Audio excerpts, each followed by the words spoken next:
Give me 1 second, I'll give you the heads up when we're live, okay, guys? Thank you.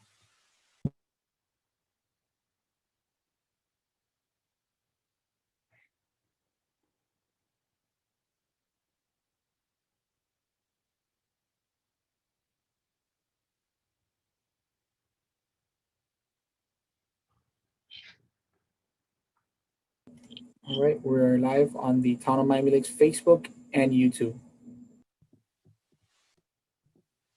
Thank you. Thank you everybody for joining us tonight. I'm Angela Medina. I'm co-director of FIU's Mindfulness Research Lab, which is housed in FIU's Department of Communication Sciences and Disorders, where I'm also an assistant professor. I am a very proud Miami Lakes resident and a member of our Special Needs Advisory Board, who is sponsoring this event tonight. Before we get started, I want to introduce our lab's graduate students who are going to be assisting with tonight's event. First, we have Kristen. Hello. Daniela. Hi there.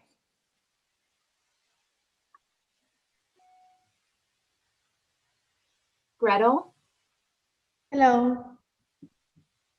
Jana. Hello. Patricia. Good evening, everyone. And I'd also like to introduce the facilitator of tonight's event, Dr. Jeannie Mead. Hi, grateful to be here. So Jeannie is co-director of FIU's Mindfulness Research Lab, and she's also a faculty member in the Department of Communication Sciences and Disorders. Before we hand things over to Jeannie for the evening, Patricia's going to give you an overview of tonight's activities. Enjoy. Thank you, Dr. Medina. This is our agenda for tonight. We'll start with a brief overview of mindfulness and meditation. It will be followed by a centering portion of our session, and then we will present breathing techniques for relaxation, followed by gentle stretching with chair yoga. And we will conclude with a Q&A session led by Dr. Medina. Thank you, and back to Dr. Mead.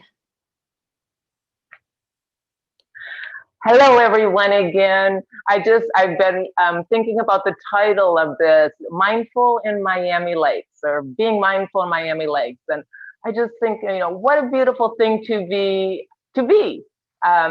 mindful in Miami Lakes. And for the rest of us who are spread across the county joining you.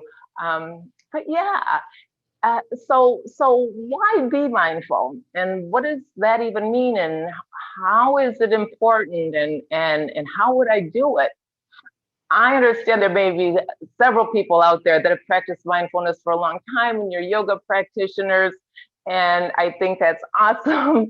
The way I'm going to kind of practice, though, is to kind of share some very basic nuggets to help people that maybe don't have they've heard of mindfulness. I think that a lot of people have, but not quite sure how they might be able to apply it in their life.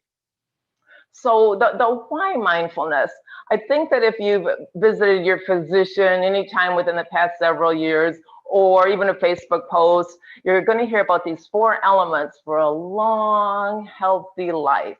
And they have to do with diet, eating well. It has to do with exercise, some movement, and your sleep patterns. Are you getting nice sleep at night? And then another thing that always comes up is, how do you manage your stress? And that's where meditation and mindfulness can come into play. It helps with that portion of living your long, best, healthiest life you possibly can.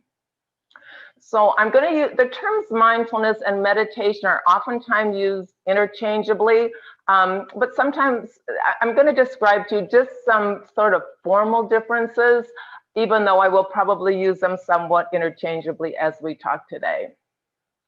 Meditation typically is a more formal practice where you're sitting and you're focusing on your breath, or maybe a candle or a flower, but you're being, in that meditative state, you're being still. following your breath, just being. And what that helps you do, and I encourage people to take a couple of minutes and be still, even if it's just while you're waiting for the elevator in your building, or if you're at a red light, can you just kind of clear your mind for just a second? Or just a very few moments can have an impact on the brain.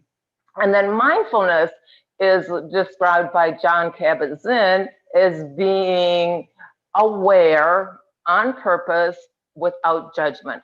So being fully aware of your day-to-day life and doing it with a sense of purpose and not judging it. Don't judge everything that comes your way as either good or bad. Either one. Judging is not, we're not talking about just the negative stuff, but all of it. Just let things be. Let your life flow. So ways that you can practice mindfulness through your daily activities could involve anything, something as simple as brushing your teeth, or if you're making dinner and you're washing the rice, or you're washing your hands. If you're fully focused on every aspect of that little task, you're totally being mindful, which is somewhat meditative. So when you picture even just going to turn on the water, what you have to do to turn the faucet, you hear the water, you see the water, you put soap in your hands, you notice the scent of the soap. When your hands get wet, you notice how they feel when you're washing them. You notice how the water sounds a little bit different after it's flowed through your hands and goes down the drain. Lots of little tiny steps are involved in everything we do. And for the most part, we don't pay attention to that stuff at all. When I first started teaching this to college students a few years ago, I would say to them, if you're thinking about tying your shoes, while you're tying your shoes, you're meditating. You're being mindful. You're being very present moment. There's a line in James Joyce's novel called The Dubliner, where he says something along these lines: Mr. Duffy lived a short distance from his body, which means he was never with what he was doing. And why is that important? Why is it important to be with, why would I even want to talk to you about being with these routine tasks all day long? Because they are your life. It's your life. There's not anything that ever happened to you that happened in the past or that's going to happen in the future. It always happened in the now. Even if it was something big, like a wedding or a graduation, all of those events were essentially successions of little tiny present moments that got you there.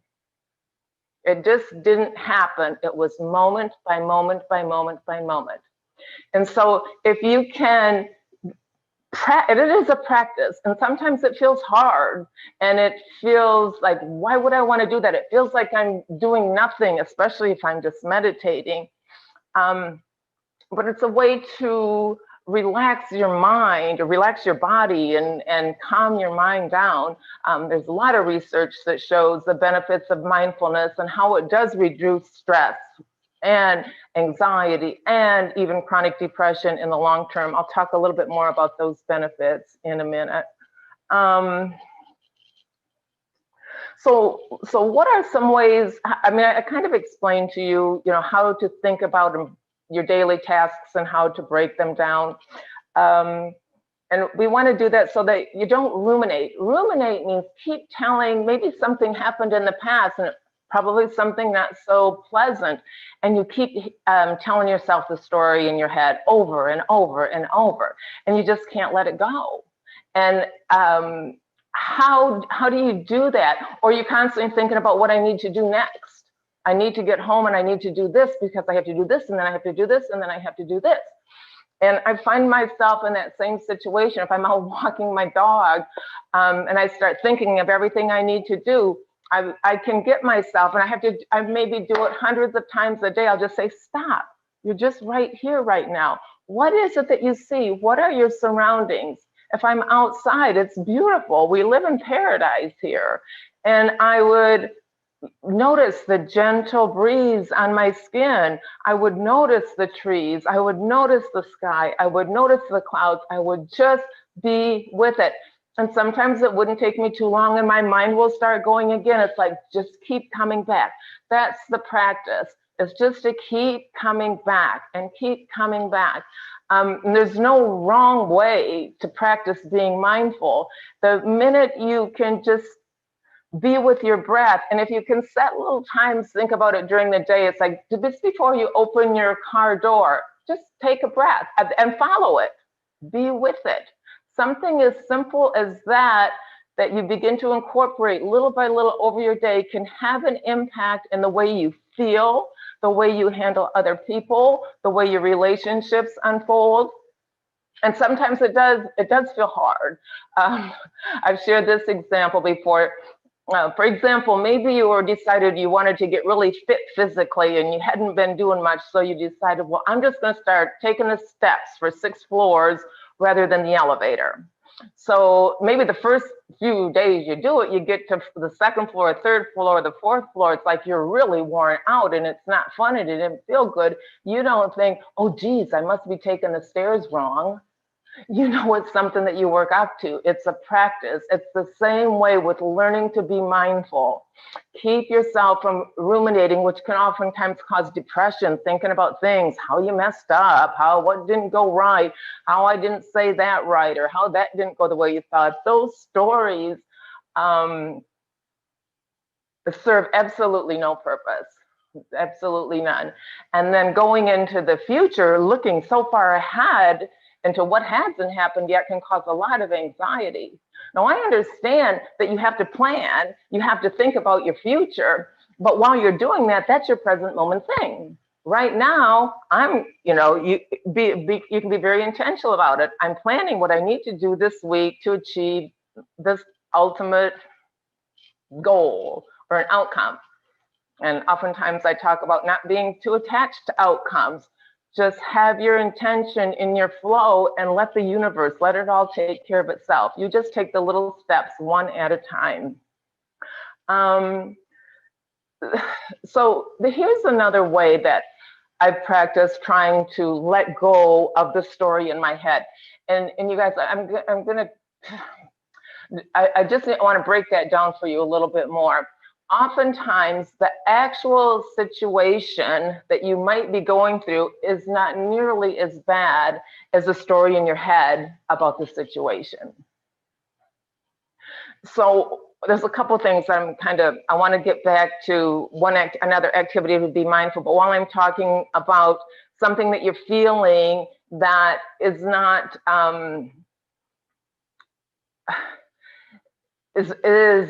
uncomfortable. Maybe something with a family member happened or a coworker. And if you could try this, it's like, where do you feel it physically? I know sometimes if something goes wrong, I literally feel it in my heart. I feel it in my heart. Other people might feel a tension in their shoulders. There may be a queasiness in the stomach. If you can identify that place in your body where you're feeling that uncomfortable emotion, and sit and be with the feeling, but cut the story in your head. Don't keep reeling the story about what happened, but be with that feeling. It creates some space. It allows for some healing. It takes practice, guys. This is not something you can just wake up one morning and do, but just if you notice little by little, it's like, geez, I'm really upset right now. And if you can just say to yourself, is there a place in my body where I'm feeling it? Can I sit with that? Can I just sit with that feeling? And just in your head, it's like no thought. How can you just blanket out the best you can? Just put all of your thought and your energy and your breath into that part of your body. So the one I was going to mention a minute ago is this is something I would like you to try and do. Just put your arms out in front of you. And we're going to focus on your hands for a minute. Again, this is a way of going inward, getting rid of all of the outward stuff that can wreak havoc on us and cause all of these stories to be going on in our minds. So if you can turn inward, and so if you're looking at, or you have your hands in front of you and then you close your eyes. And if your eyes are closed, how can you be aware that your hands are even there if you can't see them? You may not feel anything right now, and you may, but if you continue to do something as simple as this, you will start to feel a real aliveness in your body. You will feel some energy, some pulsing, some kind of vibration. Sometimes I can feel like my heartbeat right in the palms of my hands. If you can just go inside and deep into you, it's soothing, it's your own rhythm, it's comforting. So that's one way, or another way to just help yourself get outside of your head, go inside your body.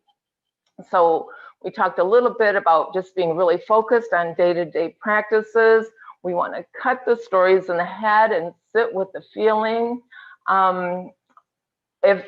If that happens to be the situation, and even to take that one a little bit further, maybe you have an actual physical pain or something that's really hurting in your leg or in your shoulder. There's a practice where if you put your energy, if you think about where it's hurting and then kind of expand out, does it hurt out to my neck and to my elbow? How far of a radius across my body do I have to go before I no longer feel that pain? And so there's like, okay, I don't feel anything in my left big toe, so I can work from there. So how can you start being able to incorporate the non-pain with the pain and sit with it mindfully, put some space between the space is something I like to just between your thoughts. It allows for healing. I even like to think about, notice the space or the gap between your inhale and your exhale.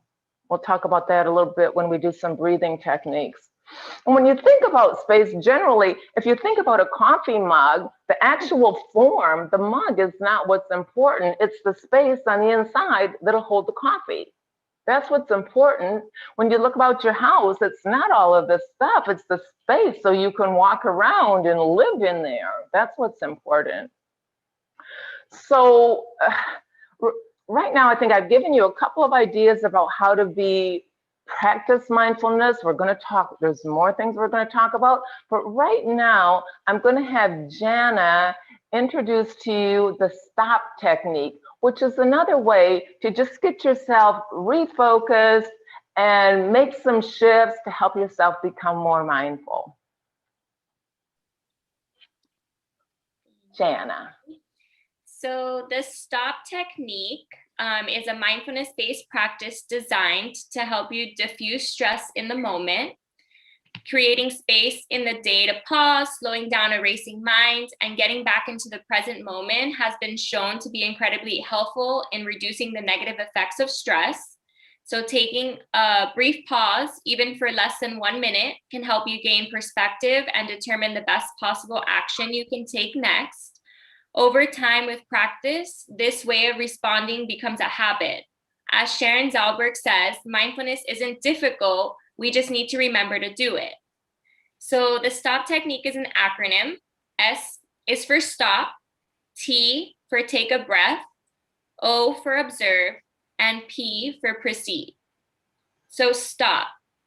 We're gonna interpret your thoughts with the command stop and pause whatever you're doing. Take a breath.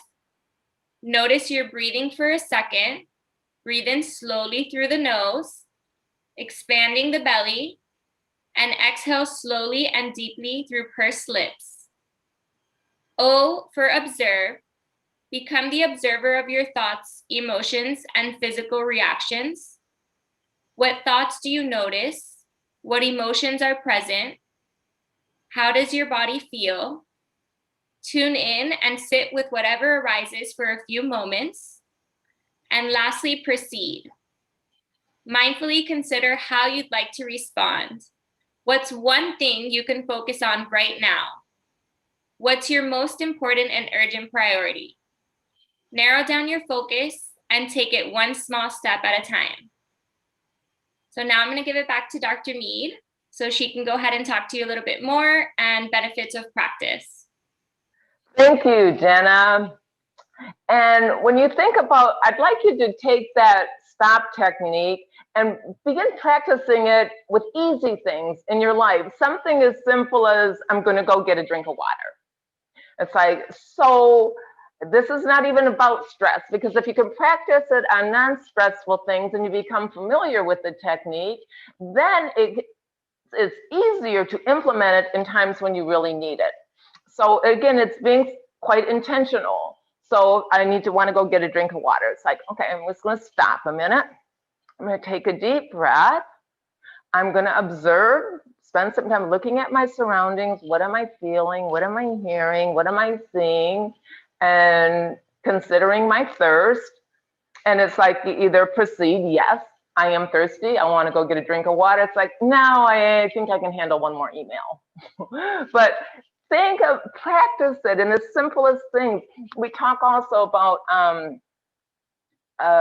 segmented intention, where you're literally going to do a lot of that kind of stopping and being fully aware of the next step you're going to take. It kind of sets up the vibrational pattern for it to be successful. I like this story, and I know that some of our students here have heard it before.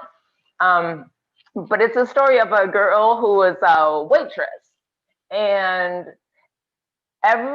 when she drove to work, she always tried her best to get there maybe 2 or 3 minutes before she had to go in for her shift. And she would sit there and she'd be very intentional with what she would say to herself. She'd say, I can't wait to go in today and meet the customers that are going to be traveling through here, serving them this food. It's going to work out perfectly with the chefs.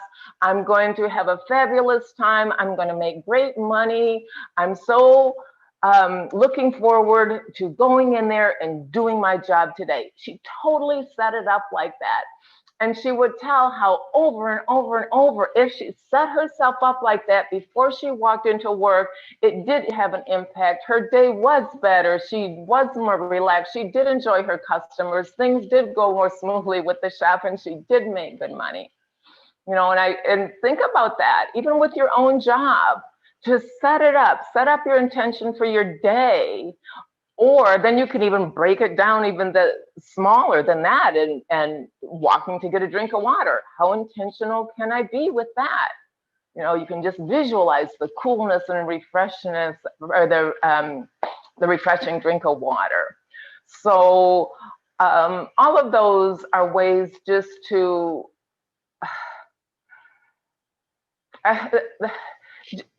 keep yourself feeling good.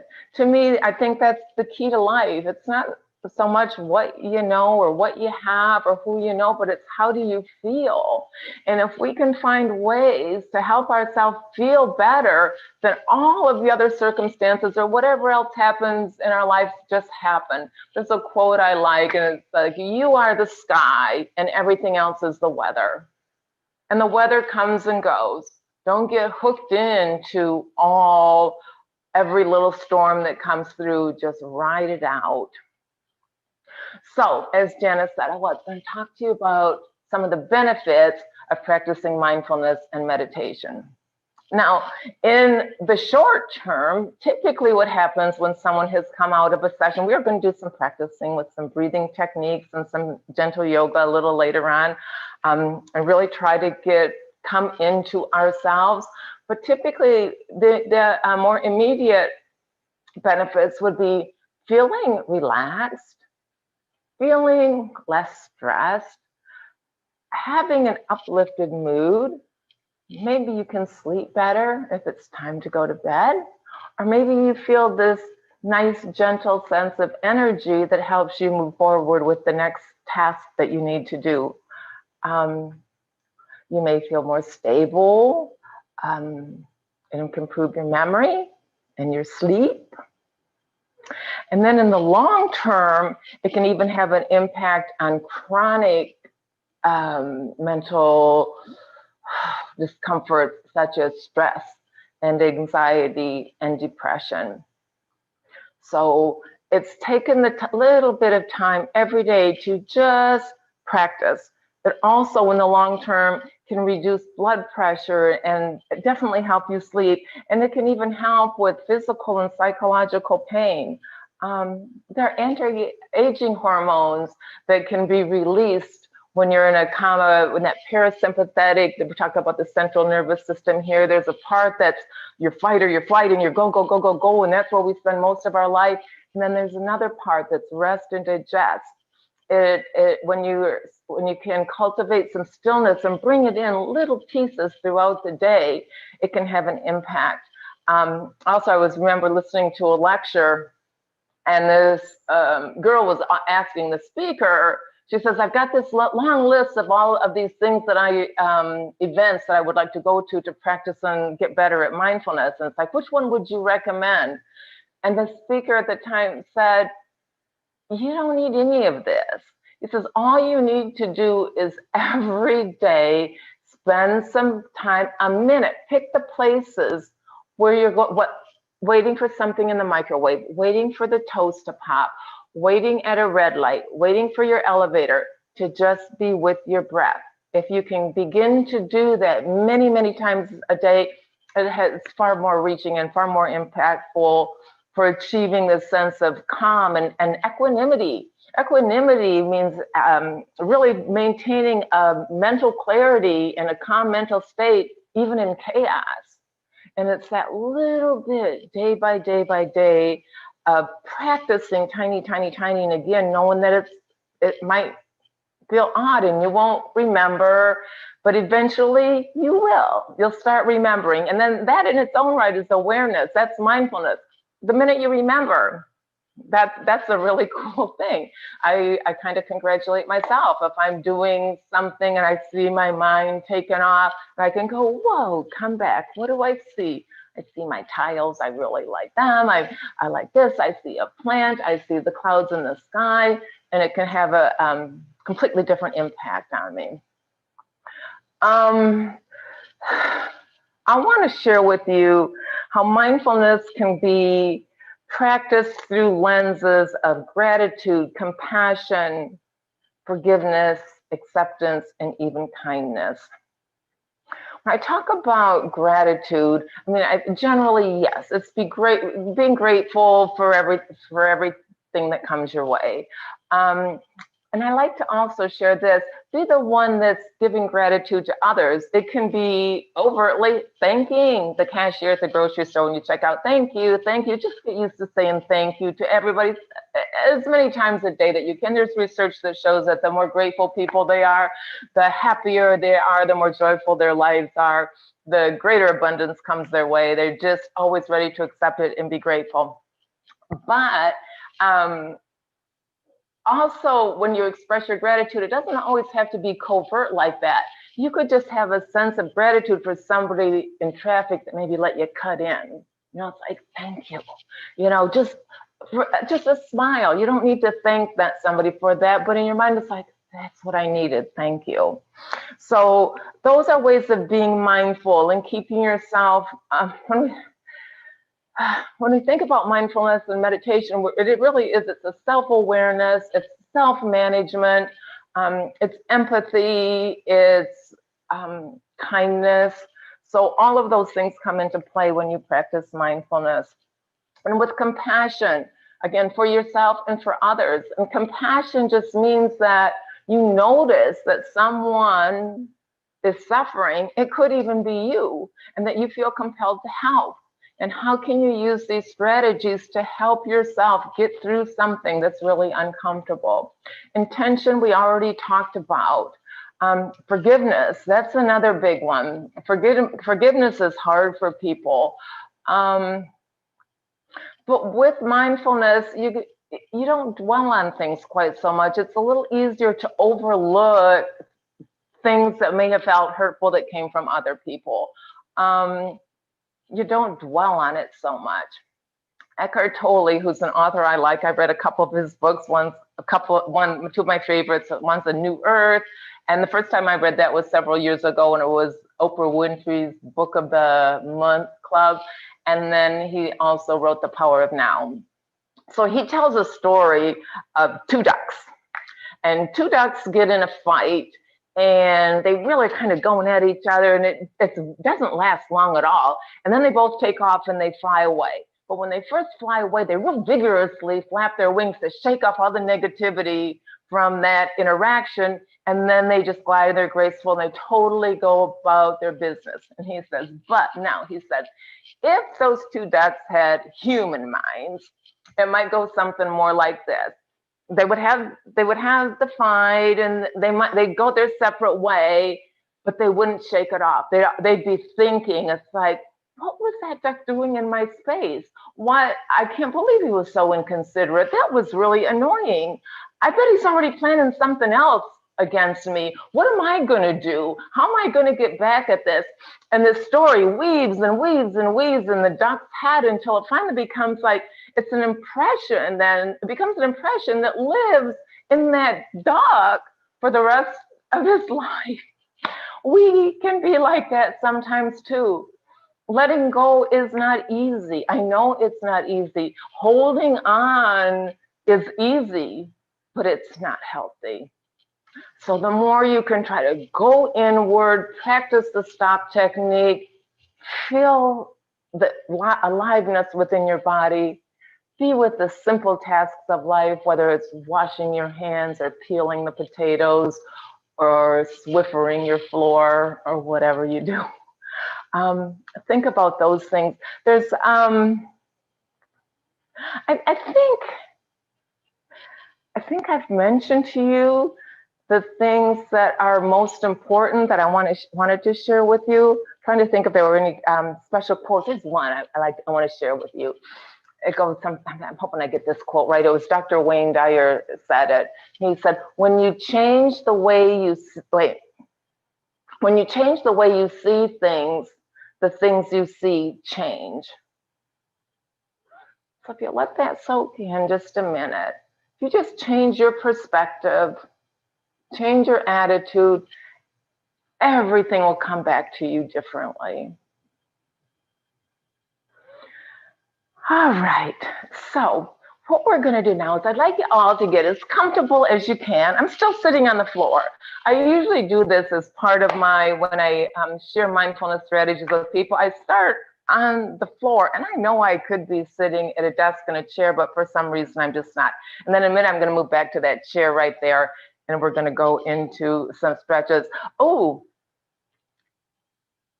Gretel, did I forget you? You were going to do, yeah. Okay, sorry. We have another really nice way to become mindful. We talked about the physical sensations of, being where you are, and but Gretel's going to introduce us to a hearing meditation. That's absolutely one of my favorites. My mom, who doesn't have much to do at all with mindfulness and meditation, definitely I can get her to do a hearing meditation. She says, I like that. Gretel's going to share it for us. Thank you, Gretel. I'm sorry, I almost forgot that. Hi, everyone. So now we're going to begin sound meditation. You may close your eyes to focus on the sounds, or you may keep them open if you prefer. Let's take a collective deep breath. Inhale and exhale. Turn your attention to all the sounds you hear. Let the sounds you hear be the anchor of your awareness throughout this meditation. Whenever you get lost in thought, compassionately and silently note thinking, and slowly return your attention to hearing the arising sounds. As you listen, there is no need to identify or interpret the sounds. Gently hear the sounds as they are. If you hear someone speaking, do not concern yourself with trying to understand their words. Simply hear the sound of their voice and allow the sounds to be, free of attachment. Whether a sound is pleasant, unpleasant, or neutral, listen to it with peace and curiosity. Allow all of the sounds to be as they are. Calmly notice how the sounds heard are impermanent. Notice their dynamic, changing, and temporary nature. Peacefully notice how the sounds heard are impersonal. They arise due to numerous causes and conditions that are outside of your control. Because sounds are impermanent and impersonal, it makes no sense to be upset or to become attached to them. Simply allow all of the sound to be as they are. Whenever you get lost in thought or emotional or physical sensations, calmly and lovingly label them as thinking or sensations.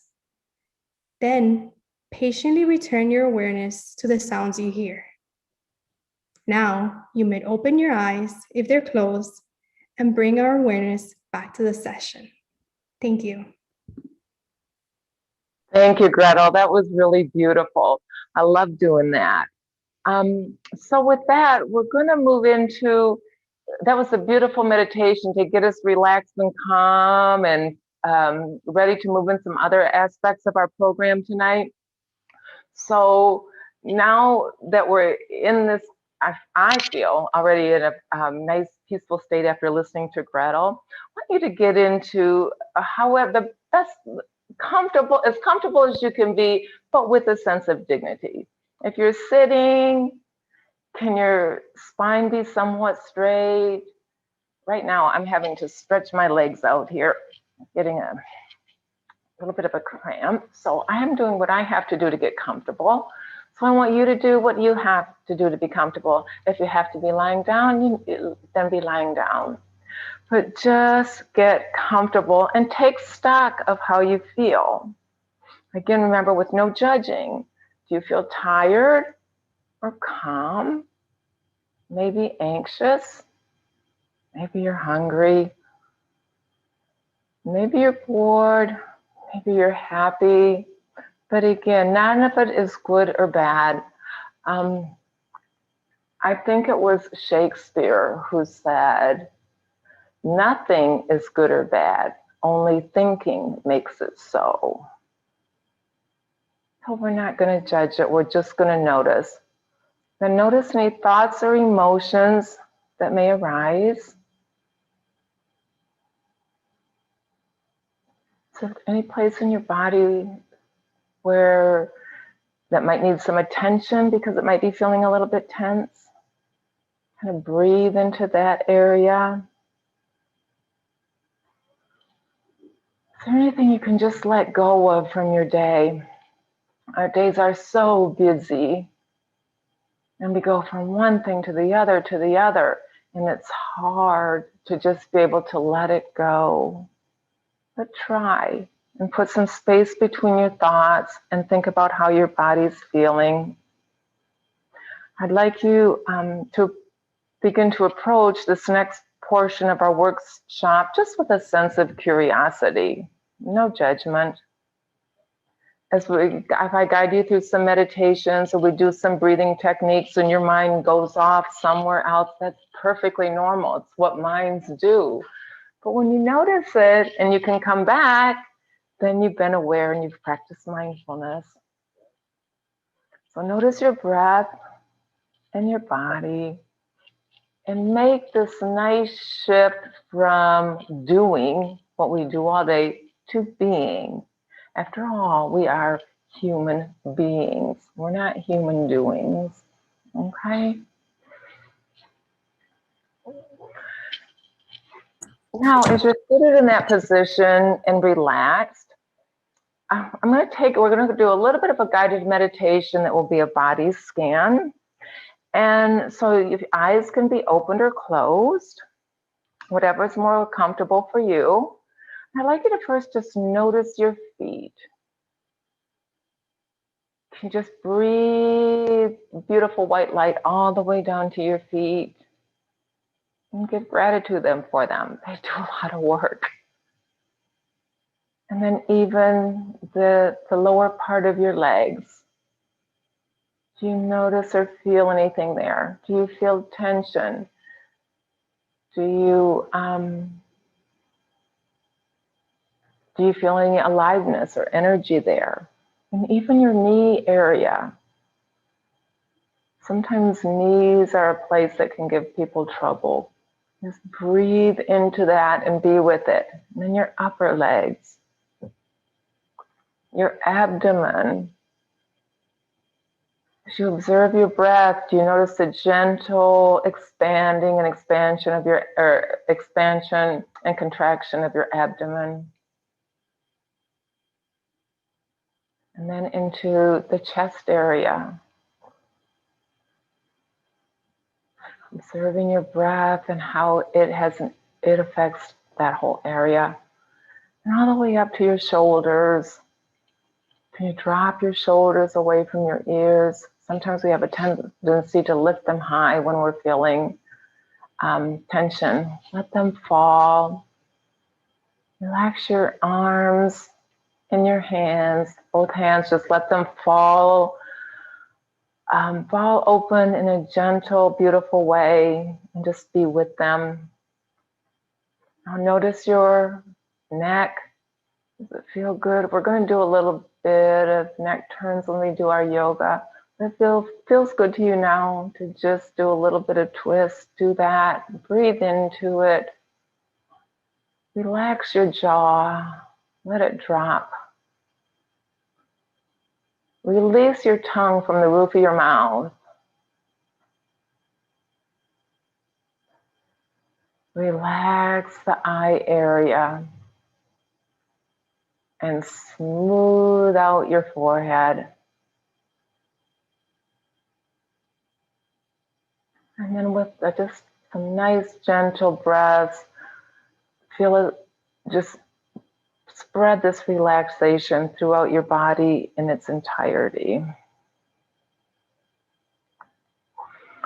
With that relaxation, we're now going to spend some more time focusing on the breath. And I'm going to actually teach you some very specific breathing techniques that you can use with yourself and maybe share with others. There's a couple that kids like. If you have kids or you know kids or you work with kids, maybe you can use some of them. You can practice or teach them some of these too. So the first thing I want you to do is just sit with your breath just for a moment or two. Don't try to force it. Don't try to make it real deep, or don't try to do anything with it. Just notice it. Don't try to change it right now. Just noticing.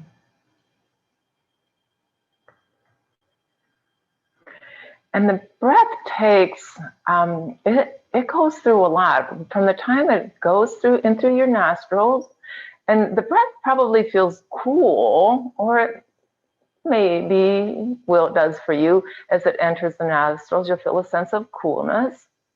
And then in that area of the breathing, the breath path or the respiratory tract, the breath is filtered and it's warmed and it's moistened. Then it actually goes down through the pharynx, which is the throat area, and it goes down into the trachea, which is the windpipe.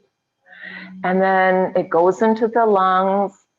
The lungs expand and torque out. And when they torque out, they literally flatten this large muscle called the diaphragm that separates the chest cavity from the abdomen. It flattens out on that deep inhale. It's a very active process. And then the exhale is far more passive, but everything happens in reverse. The abdomen now is contracting. That diaphragm is going back into its dome shape. The lungs are no longer torqued out, and the air is being released through the trachea, the pharynx, and out to either the mouth or the nose. So all that goes on with every single breath you take. Now we're going to do some diaphragmatic breathing. And what's important, first of all, let me just explain a little bit why I spend time talking about breathing. Literature shows that if you can control your breath, and especially control it using some very specific techniques, then you can control your mind, and it gives you a greater sense of control over your whole body. It's because when I say it helps you control your mind, when you work with breathing techniques, they do have a physiological effect. Your heart rate will get lower, your blood pressure can go down with some. The whole sense of calm. Maybe some of you felt it just going through the meditation with Gretel. but the same thing through breathing techniques and everything that brings you in the present moment. So with this diaphragmatic breathing, as opposed to clavicular would be up at the collarbone, and sometimes people breathe very shallowly, and it might look like this. And we want the breath to go way down deep and flatten out that diaphragm, and we take long, deep breaths in, and then really long exhales out.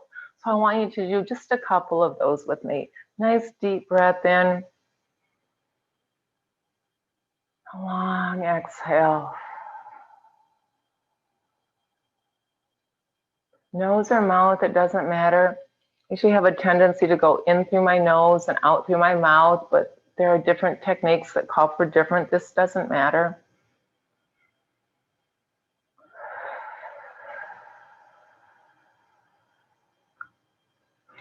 Now, along those same lines, I want to do some very intentional calming and relaxing.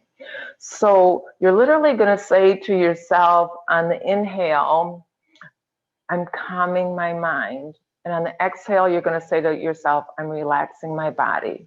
So inhale, calming my mind. Exhale, I'm relaxing my body. Inhale, calming the mind. Exhale, relaxing the body.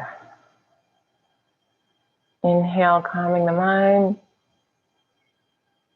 Exhale, relaxing the body. Okay.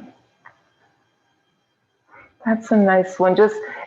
Some people can just say this is an inhale and this is an exhale to keep their mind really focused so that it doesn't wander. But I really like the calming, the intentional calming and relaxing. And I learned that in some meditation. I think it was a meditation app, and I really like that one, so I like to share it. The next one is going to be ratios.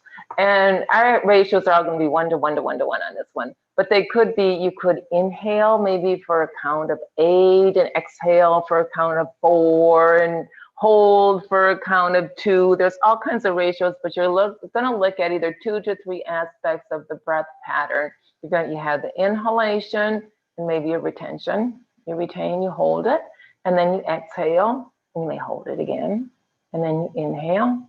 What we're going to do right now is we're going to do that. We're going to go inhale. I'm going to count to 4 for all of the steps. So you're going to inhale as I count to 4. You're going to hold for 4.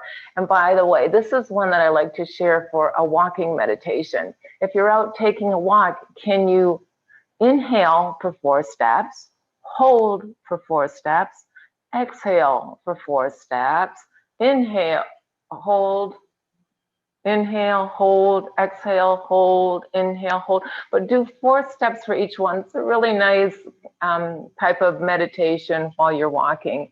But we're just going to sit here and practice it just for a few breaths. So let's inhale, 2, 3, 4, hold, 2, 3, 4, exhale, 2, 3, 4, hold, 2, 3, 4, inhale, 2, 3, 4, hold, 2, 3, 4, exhale, 2, 3, 4, hold, 2, 3, 4. Inhale, do a couple more on your own.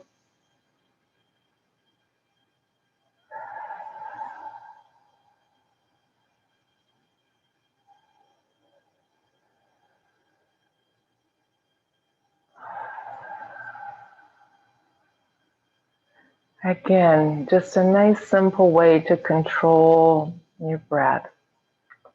The next one I'm going to teach you, and I can't remember, I think it was Gretel, maybe Jana.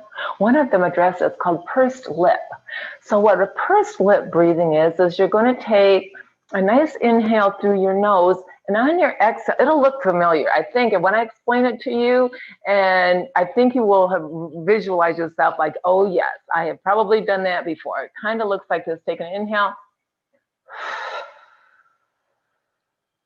The exhale is always a little bit longer on this one, but your lips are kind of pursed, almost like you're going to whistle. So it's an inhale.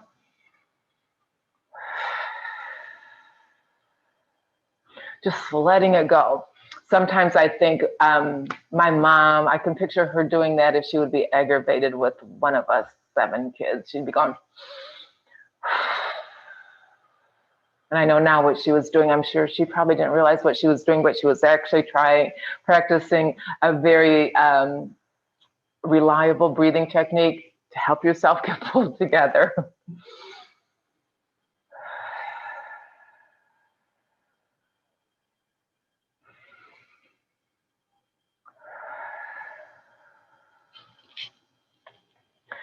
The next one I want to show you is one that's fun to do with kids. And you're just going to show with your hands how you expand into an exhale and how you come down into an inhale, and how you can kind of stop and pause along the way. When I work with little kids with this one, I might say, okay, I'm going to do an inhale, and then as I open my arms, you're going to inhale. And if I stop, you have to hold a second, then inhale more, inhale, and then exhale. Let's try an inhale. But if my hands stop, you have to pause.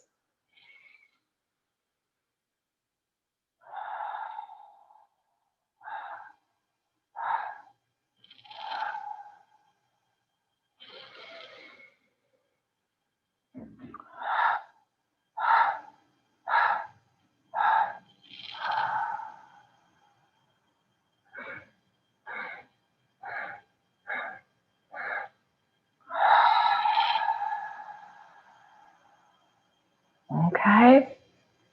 This next one has a couple different names. It's part of Ujjayi is a breathing pattern that has lots of different types of patterns to it. This one that I'm going to teach you is called ocean breath. Sometimes it's called Darth Vader breath. Sometimes it's called fogging up the mirror breath. But there's a few steps I want to take you through as we practice it.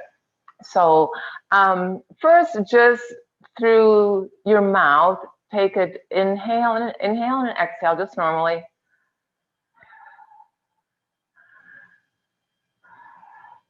Now I want you to kind of tone this part, the back part of your throat. Don't constrict it too much, but on your inhale, I want you to.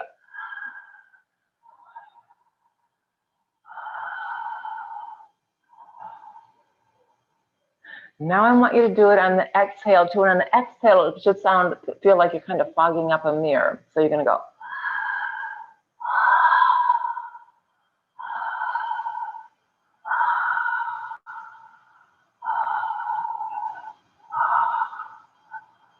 Now we're gonna take it a step further, and you're gonna do that through your nose. So you're gonna keep your lips gently closed, and see if you can let that air travel through that little bit of a constriction in the air path here, all through your nose.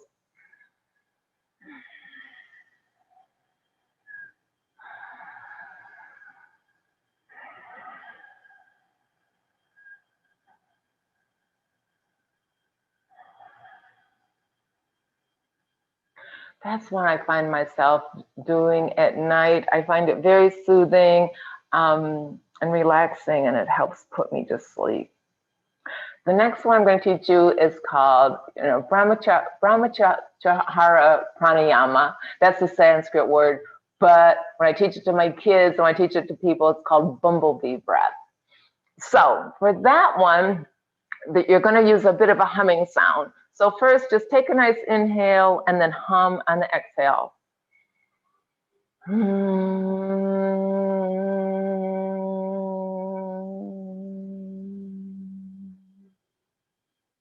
Now, I want you to put your hands up close to your face. And the way the hand looks is going to make, that's the bumblebee look, because it looks like all of these stripes. But you're going to close off your eyes with your index finger. You're going to put your thumbs in your ears. And the trick is to really put your thumbs in there pretty hard so that you can't hear. So you're kind of closing off your eyes, closing off your ears, and then letting the rest of your hands just fall along your face like a stripe. Kids love this one. And you're going to breathe in through your nose, and then you're also going to breathe out. The exhale is going to be through the nose too, because the mouth's going to be closed for the humming sound. So if you can close your eyes, put your thumbs in your ears, create your bumblebee look, Take a deep breath in and then hum.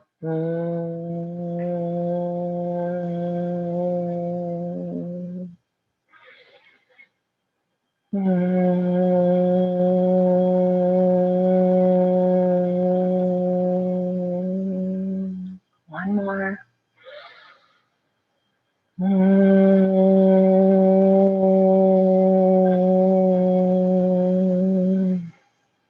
And again, it's the one that's fun for kids, and I like it too. I find it very relaxing. The next one, it's another favorite one. I love breathing techniques. I can just, at the red light, I'll do some kind of a technique. And I keep talking about the red light. And this is something else you can think about. People carry so much tension when they're grabbing a hold of their steering wheel. It's like you can relax that a little bit. You don't need to be holding your steering wheel like that. I mean, you got to hold it, well enough to be able to steer safely, obviously. But if you just notice, especially when you're at a red light, oh, can I let go of this a little bit? And can I notice a breath a little bit? But alternate nostril breathing. Okay. So I want you to put your right hand out in front like this. And I want you to take your index finger and the middle finger. You're going to bend them down so your hands look like this. Then you're going to turn your hand toward your face, and you're going to use your thumb to occlude and open your right nostril. And you're going to use these other two fingers to occlude and open your left nostril. So what I'd like you to do first is use your thumb and close off that right nostril. Take a deep breath in. Now close off that left nostril and exhale. Now you inhale through this right. Occlude, open the left, exhale. Inhale through the left. You're always going to inhale through the same nostril that you just exhaled. So I'm exhaling through the right. So I'm going to inhale through the right. Exhale through the left. Inhale through the left. Occlude. Exhale through the right. Inhale through the right.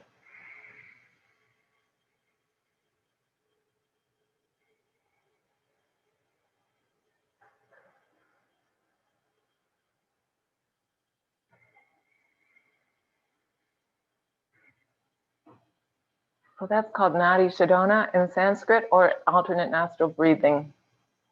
And that's another one that there's been a lot of research that shows that it really can bring down blood pressure. These are all very therapeutic, relaxing. They take some practice, and it takes a little bit of time and effort, and I get it. People are busy and it feels like something else to do. But once you just start little by little by little and adding some of these techniques that we've talked about tonight and these breathing techniques to your daily life, I think it will be enhanced. So now I'm going to switch my camera and we're going to go back to the chair and do some gentle yoga stretching.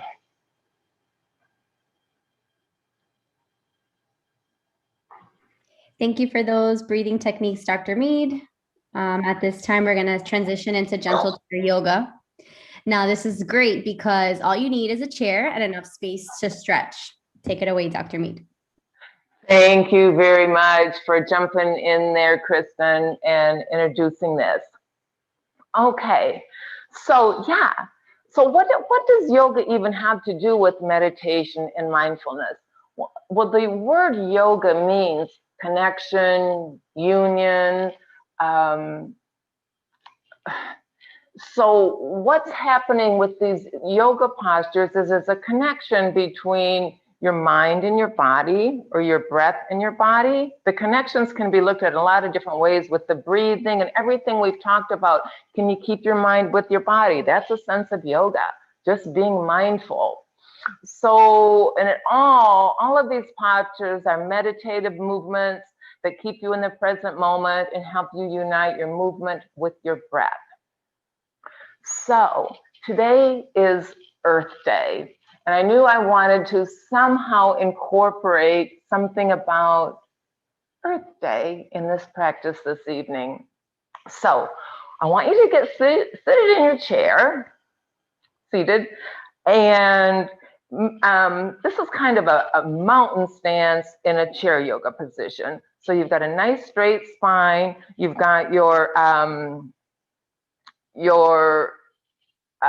thighs are parallel with the floor. Your knees are nicely planted over your ankles.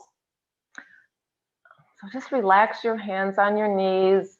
I want you to focus on all the four corners of your feet right now. And I want you to feel them planted into the floor.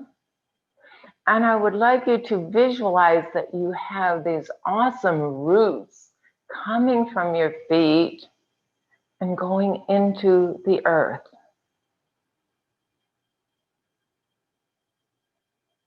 Can you take it a little deeper?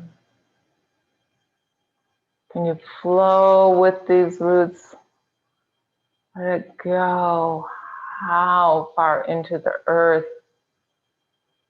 can these roots that are attached to you go? And through this process, I want you to think about just letting go. Anything that's not serving you. If it's not a positive thing in your life, can you just let it go through the earth? Mother Earth can handle it. She can compost. She can handle your stuff too. And then when your roots are really, really deep, I want you to visualize bringing back up from the earth any nourishment that you may need. What is it that your body needs, your mind needs? And the earth is so valuable. I mean, obviously all of our, the soil and we're totally sustained by this planet. The water, the food, the earth. When you think about the earth, think of all the abundance. I mean, it's deep in the earth where things like there's gold and silver and diamonds and precious stones. I mean, I think our food's a lot more important, but it's all of these gifts come from the earth. I just wanted to take a moment and acknowledge that through that root meditation.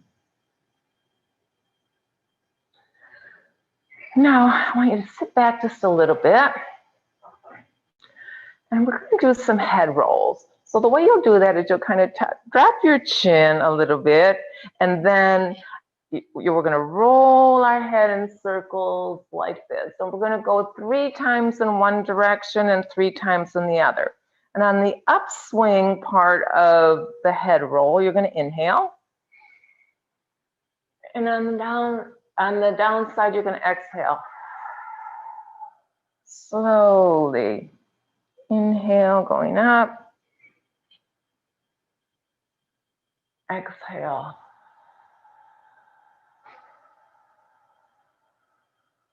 One more time.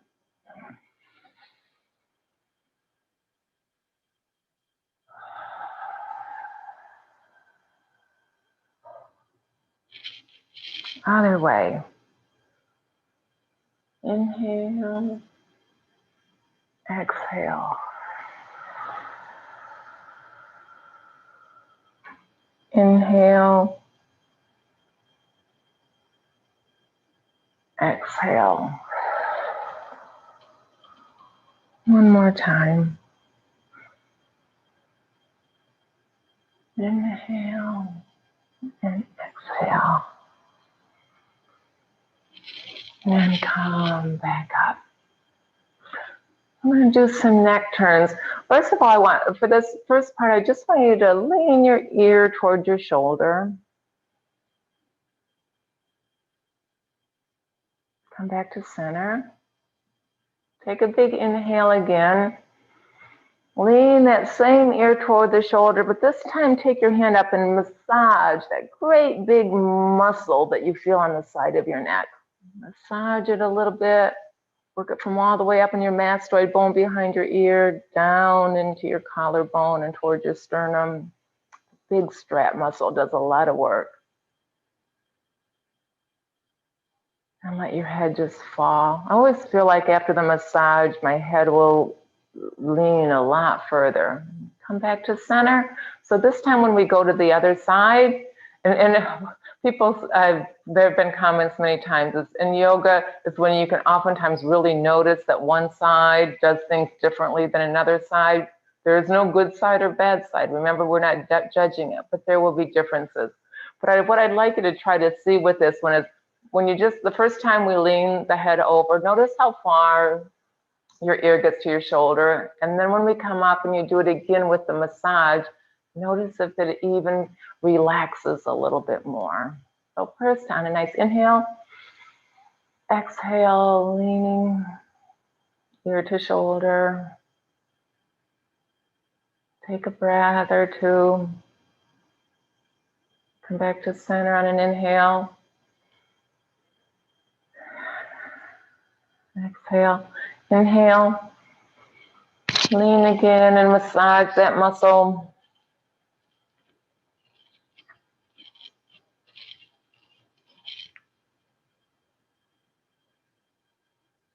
And then inhale back to center. Okay, let's roll the shoulders. You're gonna roll them toward the back. And again, on the upswing of the shoulder roll, you're gonna inhale. And when they're coming down, exhale.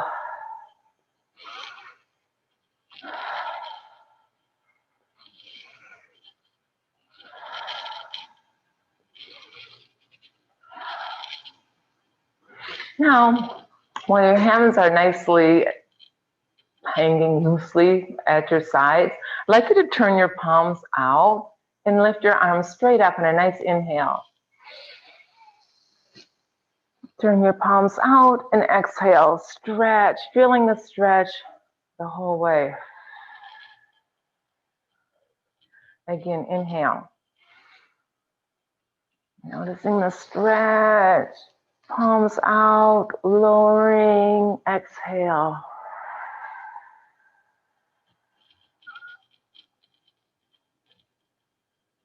Now this time, lift both arms up again. Now grab a hold of your left wrist with your right arm and go into a bit of a crescent shape here, bringing that left arm over to the right. Taking a breath here. Come back to center. Grab the right arm to the left, exhale. Back to center. Lean to the right.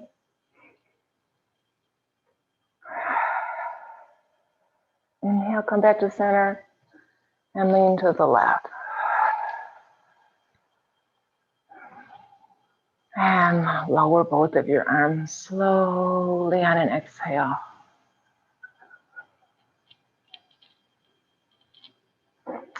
Now I want you to bring your right ankle onto your left knee. Place your arms, your left arm on your right ankle and your right arm on your right knee. And just gently bend forward on an exhale. And hold. And take a breath.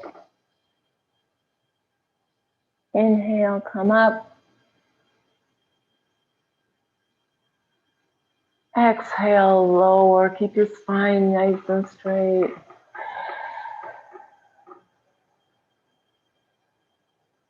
Take a breath.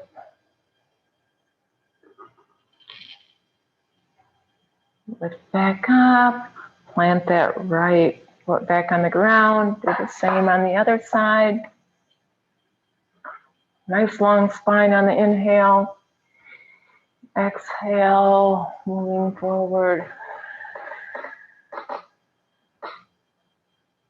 It's called Pigeon pose in chair yoga. Inhale. And exhale.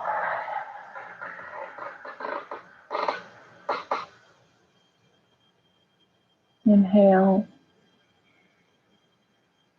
And release that left leg. Now we're going to do what's called a cat-cow position. I'm going to need you to just scooch back out to the edge of your seat. Place your hands on your knees. Get your body nice and squared. And for the cat position, you're going to arch your back way back.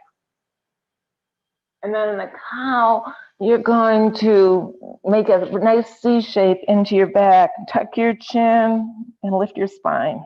Exhale. Inhale. Into cat. Exhale into cow. Inhale into cat.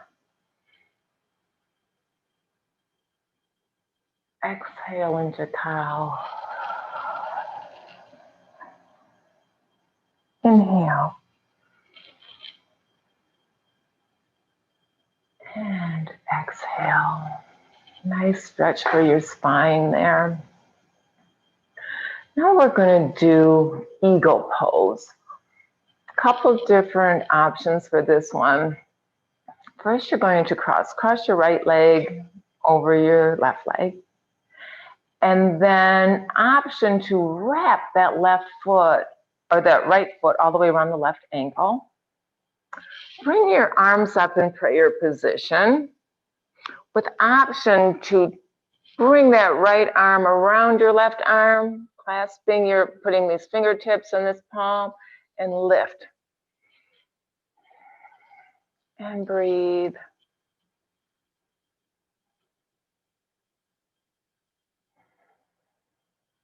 And release your eagle arms and your legs.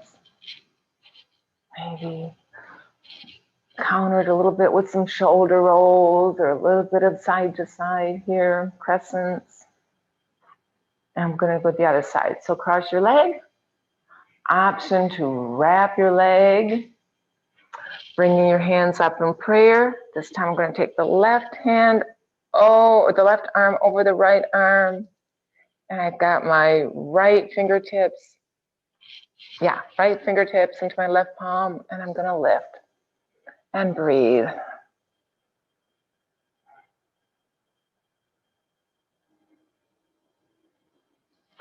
And release. Legs and arms. Cactus position. Bring your arms up like a cactus. This is going to be a twist. So we're going to, from this cactus position, I want you to turn to the left. Breathe. Inhale, come back to center. Exhale to the right. Inhale, come back to center. Exhale to the left. Come back to center. And one more time. Exhale to the right and come back. Now, while you're still scooped out on the side of your chair, I need you to step your legs out. I want you to point your left foot. You're going to come out really on the very edge of your chair here. You're going to point that left foot straight out directly in front of you. Your right foot's going to be turned in maybe at about a 35-degree angle. And we're going to go into Warrior Two pose, which means bringing your arms straight out like this, parallel to the floor. Look out over those left fingertips. Feel the strength, feel strong. Then from here, we're going to go into an extended triangle. So bring that left elbow on the left knee and then stretch that right arm straight up over your ears. You have a nice line, straight angle going from that right leg all the way up the right arm. Now we're going to pinwheel back. You're going to bring that right arm behind your right knee and lift that left arm up and pick up at your fingertips. Enjoy the beautiful stretch here. Now I want you to turn that right foot, toes up, and then kind of swoop your arms up, straight up over your head. Hold, breathe, and then come back to center And we're going to do the other side. Point that right foot out. Extend that left leg. You're on your edge of your seat. Going to go out into warrior two. Looking out over those right fingertips. Extended triangle. Right knee, right elbow on right knee. Extending that left arm straight out. Feeling that stretch. Breathing with it.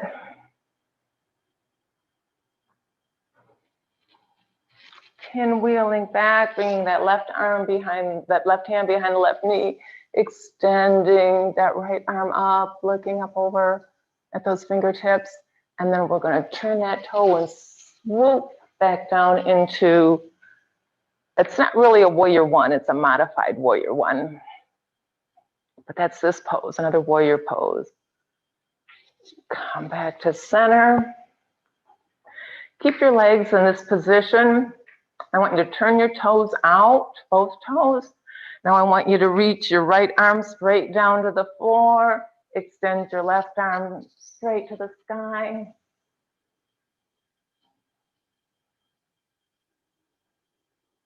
Come back to center.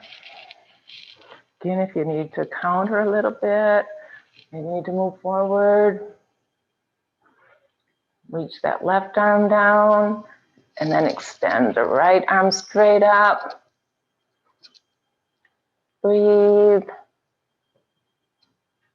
Come back to center.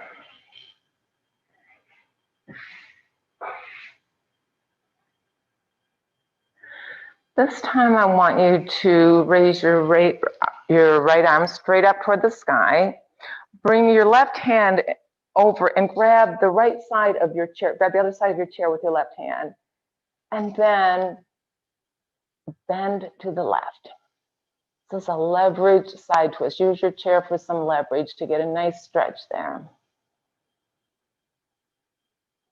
Come back to center, tall spine, release. Notice your breathing. On an inhale, we're going to reach up. Exhale to the right.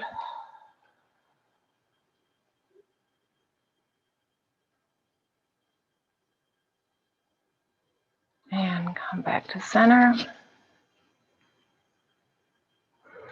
Now I want you to take your hands out in front of you, clasp your fingers, roll them out, lift them up over your head. Again, twist a little bit side to side here, going to the right, exhaling as you move to the right, inhaling, coming back to center, exhaling, inhaling, exhaling, inhaling, exhaling. Back to center and release.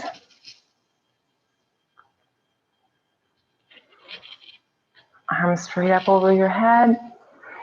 And then forward fold all the way down. A nice exhale.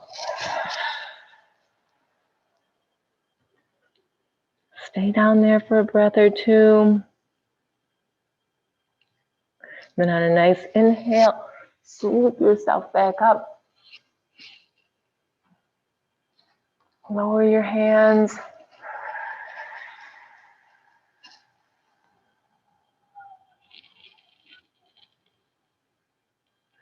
This time, reach behind your back and clasp your hands. And lean forward.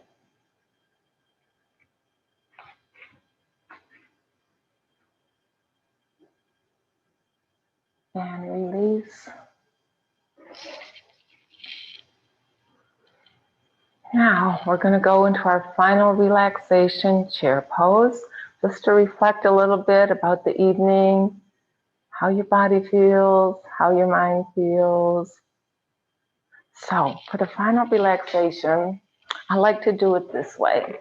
I like to sit on my chair. I like to straddle it, cross my arms over the back of the chair, and rest my head on my arms.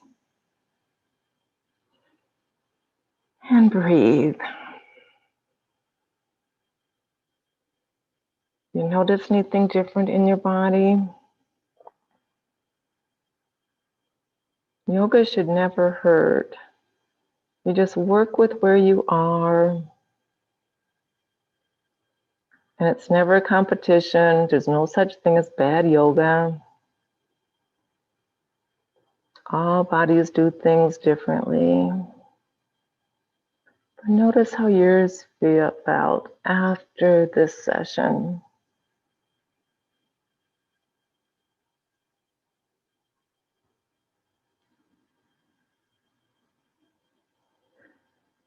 Observe your thoughts as they come through.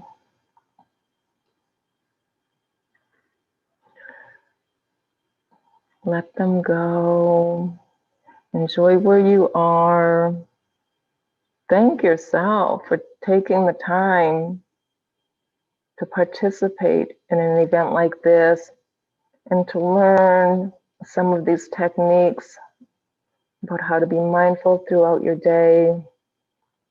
Incorporate some hearing meditations and body scans. There's tons on YouTube, and there's apps where you can track your mindfulness or your meditation. And I hope you'll try to find 1 or 2 times during the day where if you can just be aware of your breath and give gratitude for it. When you're ready, we'll come back up. I'm going to work my way back over here to the mat and switch my cameras. I'm just more comfortable down here when I talk to you. So thank you very much. The light in me honors and deeply appreciates the light in you. I hope you all have a great evening. Now I'm going to turn it over to Dr. Angela Medina. Thank you, Jeannie. That was beautiful. I'm feeling much more relaxed, that's for sure. So we did get one question. I got it via private message. It's actually a 2-part question. It says, how long do I have to practice mindfulness until I see real changes in my anxiety? Also, how long should I practice in a single sitting? It's very hard to clear my mind. Yeah. With your anxiety and how long does it take? I honestly don't know that, but people have asked questions like that. It's like, when will I know it's working? How will I know that things are changing? And you will feel it. You will, again, for everybody, it could be different. Depends like how much you might be able to implement and how long should you meditate. Was that the other part? How long should she practice something like this? Yeah, there's different ways to look at that one too. It could be, research, what the research shows is 12 minutes a day. If you can find 12 minutes consistently, even if you went out to YouTube and just said 12-minute meditation on positivity or on anxiety, and if you could just sit and be with that, that's what a lot of research shows, that if that's where the greatest impact can be, is if you can find 12 minutes a day. I think it's just start wherever you can. If it's just focusing on your breath a couple of minutes a day or a couple of breaths a day, and then expanding and growing with it as you get comfortable with it. And soon it will just become a part of your life. It'll be something that's just important to you because you will see the impact and the difference.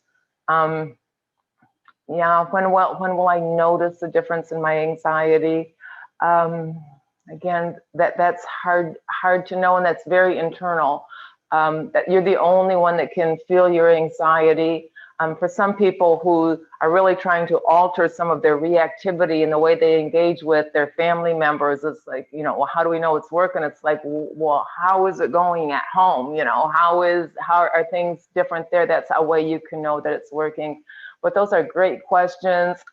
They're different, but I would just encourage you to, even if it's just starting in baby steps, and expand. And over time, those neural pathways really will change from the reaction to feel anxious or stressed to I'm okay. This is going to be okay because I'm the sky and this is just the weather. Thank you. So before we head out tonight, on behalf of FIU's Mindfulness Research Lab, we'd like to thank the town of Miami Lakes and also the town Special Needs Advisory Board for sponsoring us and giving us the space to share the calm with the community. Have a good night.